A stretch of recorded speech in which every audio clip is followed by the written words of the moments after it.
Olha, a alienação parental é um tema, nossa, super delicado, né? E mexe com a estrutura de muitas famílias. A gente vai mergulhar nesse assunto, mas com um olhar bem prático, tá? A ideia é trazer um guia mesmo, com um caminho claro para quem está enfrentando essa situação. Já parou para pensar nisso? Uma criança que sempre teve uma relação de amor e carinho, de uma hora para outra, começa a rejeitar um dos pais? E o pior, sem um motivo aparente, sem uma razão lógica. Essa pergunta, que muitas vezes vem carregada de dor, é o nosso ponto de partida. É esse o mistério que a gente vai tentar entender melhor hoje. Bom, para a gente organizar o raciocínio, a gente montou um roteiro. Primeiro, a gente vai aprender a identificar os sinais. Depois, vamos ver um plano de ação imediato. Em seguida, a gente explora os caminhos para resolver a situação de vez. E, por fim, como olhar para frente e construir um futuro mais saudável para todo mundo. Então vamos começar pelo começo. Para resolver qualquer problema, primeiro a gente precisa entender o que ele é, né? Então, nesta primeira sessão, o foco é esse. Aprender a enxergar, a compreender os sinais claros da alienação parental. E é fundamental deixar isso bem claro. O que é, na prática, a tal da alienação parental? Não estamos falando de uma briguinha de casal, uma discordância. É bem mais sério. É um processo de manipulação psicológica.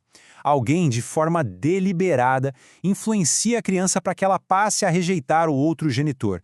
E o ponto-chave é esse, sem uma justificativa real, sem um motivo legítimo. E claro, isso deixa marcas profundas na criança. Os sinais são visíveis. A rejeição não surge do nada, ela é construída. A criança passa a rejeitar um dos pais de uma forma que não tem lógica. E fica nítido que existe uma influência ali, algo sendo repetido para ela. O resultado, um dano psicológico e social que pode ser enorme.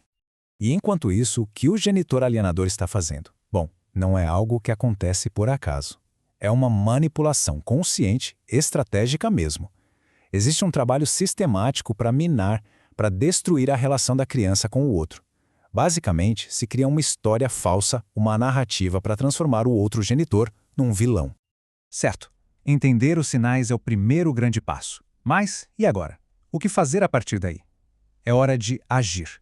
Essa próxima etapa é sobre tomar as rédeas da situação com um plano de ação que seja rápido e decisivo. O plano inicial se apoia em 3 pilares. Primeiro, e isso é crucial, documente absolutamente tudo, cada detalhe. Segundo, procure ajuda jurídica especializada, alguém que realmente entenda do assunto. E terceiro, e talvez o mais importante, se a criança estiver em risco, não pense 2 vezes. Acione os serviços de proteção, como conselho tutelar. A segurança dela vem em primeiro lugar, sempre. Mas por que essa insistência em documentar tudo? Pense assim, cada registro, cada mensagem guardada, cada testemunho anotado, é um tijolo. Juntos, eles constroem uma base sólida de provas. É essa base que vai proteger tanto a saúde emocional da criança, quanto os direitos legais de quem está sendo alienado. Ok? Com as primeiras ações já em andamento, a gente entra na fase de resolução. E aqui, a estratégia precisa ser dupla. É preciso lutar em 2 frentes ao mesmo tempo. A frente legal e a frente emocional. Pensa nisso como uma operação em 2 frentes mesmo.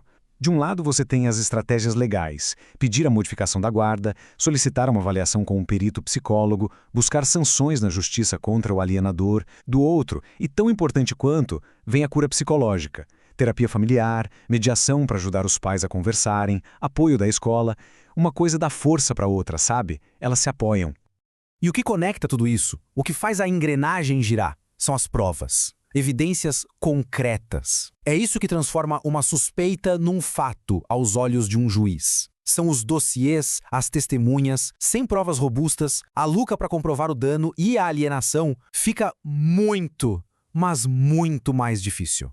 Depois de lutar, é hora de construir. A fase final é sobre olhar para frente. Como garantir que isso não aconteça de novo? Como criar um ambiente onde a cooperação e o respeito finalmente possam prevalecer? E essa construção de um futuro melhor passa por algumas práticas essenciais. Manter uma comunicação civilizada e, de preferência, documentada. Priorizar o bem-estar da criança acima de tudo. Se já existe um histórico de briga, usar mecanismos da justiça para prevenir novos problemas. E, por último, conhecimento. Se informar e entender as leis. Juntos, esses pontos criam uma base para um lar mais seguro. No fim das contas, tudo se resume a uma única e poderosa pergunta.